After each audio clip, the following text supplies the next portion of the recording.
भोजन केवल शरीर का ही नहीं, मन और चरित्र का भी निर्माण करता है। जैसा अन्न खाया जाता है वैसा ही प्रभाव विचारों और कर्मों पर पड़ता है।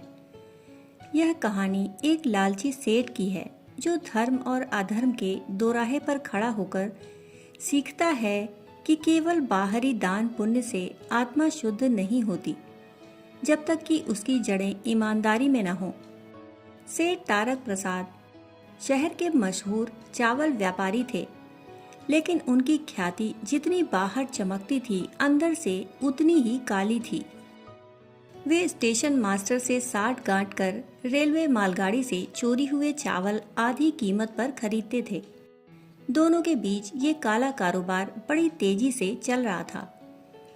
एक दिन सेठ तारक प्रसाद को लगा कि अब बहुत पाप कर लिया, तो क्यों ना थोड़ी भक्ति भी कर ली जाए। अपने किए पापों का प्रायश्चित करने के लिए उन्होंने सोचा कि किसी संत को भोजन कराकर पुण्य कमाया जाए। सेठानी देवी को आदेश दिया गया कि खीर बनाएं। साधु रामानंद जी को आमंत्रित किया गया। खीर परोसी गई, वही खीर जो चोरी के चावलों से बनी थी। साधु रामानंद जी ने खीर खाई। सेठ के आग्रह पर थोड़ी देर विश्राम करने को भी तैयार हो गए। उन्हें जिस कमरे में विश्राम कराया गया वहीं पर सेठ की तिजोरी भी रखी थी।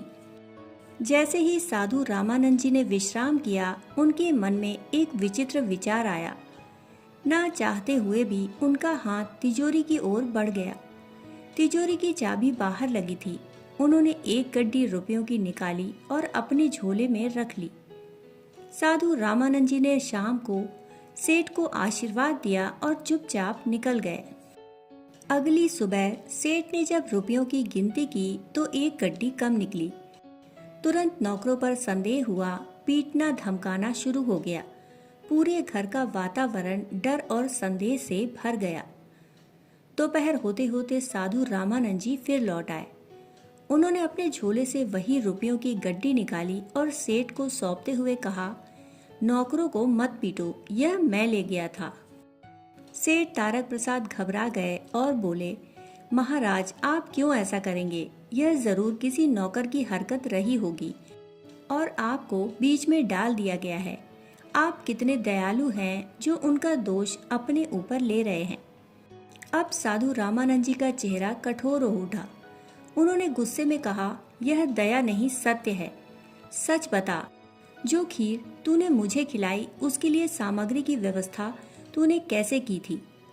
सेठ ने श्राप के डर से सब कुछ सच सच बता दिया कि वह स्टेशन मास्टर से चोरी के चावल आधे दामों पर खरीदता है और ऊंचे दाम पर बेचकर पैसे कमाता है। उन्हीं चोरी के चावलों से बनी खीर मैंने आपको खिलाई। तब साधु बोले, मैंने वही खीर खाई थी जो चोरी के चावलों से बनी थी और उसी अन्न ने मेरे मन में भी चोरी का बीज बो दिया। जब सुबह वह खीर मेरे शरीर से बाहर निकल गई तभी मेरी बुद्धि वापस लौटी और मैंने यह तय किया कि धन लौटाना ही उचित होगा। साधु आगे बोले, अगर तेरी खीर ने मुझ जैसे साधु का मन भी डगमगा दिया तो सोचो तुम्हारे जैसे साधारण मानव पर क्या असर हो रहा होगा। मैं जानता था तुम्हारा गुस्सा नौकरों पर ही उतरेगा, इसलिए स्वयं चला आया, नहीं तो यह धन तो मैं किसी पोखर में फेंक देता। जैसा अन्न वैसा मन, यह कहावत केवल कहने भर की नहीं है, इसका असर जीवन की गहराई तक जाता है।